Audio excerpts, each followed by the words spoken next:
Pass the Puck, tactical videos for your hockey team. In these next videos, we're going to talk about pattern plays. And in this video, we're going to talk about pattern play number 1. Back in 1993, Pat Quinn told me that pattern plays is a very important part of the game. I had mentioned to him that I had heard that Japan was using pattern plays in which they had over 100 pattern plays. He informed me that he uses around 135 patterns. I had no idea. For years, I thought it was a free-flowing game. So, I had to change the way I looked at the game.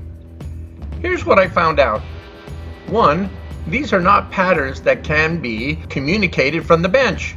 As a coach, you cannot stand on the bench and yell out patterns.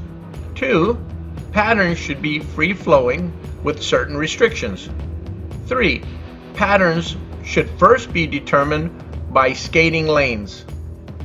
And 4, patterns should be determined by players' stick placement. Okay, why pattern plays? 1, by using pattern plays, everyone on the ice knows their responsibility. 2, because of the pattern, minimal communication is required. 3, the player that enters the attacking zone with the puck gets to shoot. Now, the last one is very important. The player that enters the attacking zone with the puck gets to shoot. About 15 years ago, I had the good fortune to meet Claude Lemieux, in which he told me Sergei Fedorov taught him that tactic. So, I have incorporated it into my pattern plays. So let's get started, shall we? First, let's look at skating lanes. Here we have 3 skating lanes. On the far side, we have the left skating lane. On the near side, we have the right skating lane. And in the middle, we have the center skating lane. In one of our videos, we talked about the dead zones. These are low percentage scoring areas.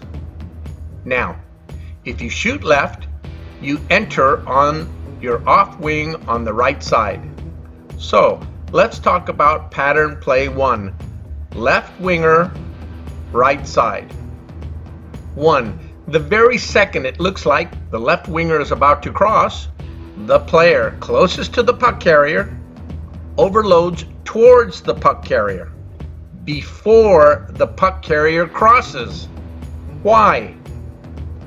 Once the defending defenseman sees you overloading towards the puck carrier, it's going to add another dimension to the attack.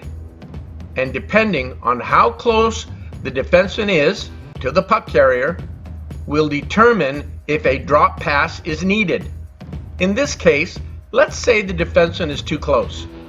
In this case, the drop pass should be performed in the direction of the approaching winger crossing behind.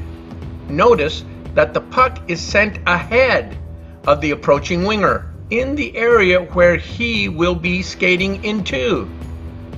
Once the puck is picked up by the approaching winger, the new puck carrier pulls the defenseman to him, leaving the centerman unprotected in the high slot. As the defenseman approaches the puck carrier, the puck is passed back to the left winger for the shot. Now, let's go back. Let's say the defenseman is giving you more room to enter, and he sees the winger in the center lane overloading. Odds are pretty good he will try and cover both of you at the same time. In this case, he is mistaken. What he should have done was taken the player rushing the net and let the goalie take care of the shooter while the 2 wingers rush the net for rebounds. In pattern play 1, the whole purpose to rush the net is to pull the 2 defensemen with the 2 rushing wingers, thus giving the shooter the ability to take a clear shot. This concludes our video on pattern play number 1. In our next video, we will talk about pattern play number 2. Please take a look at our other videos on our YouTube channel. Please like and share our videos with friends and family. Until then, be safe.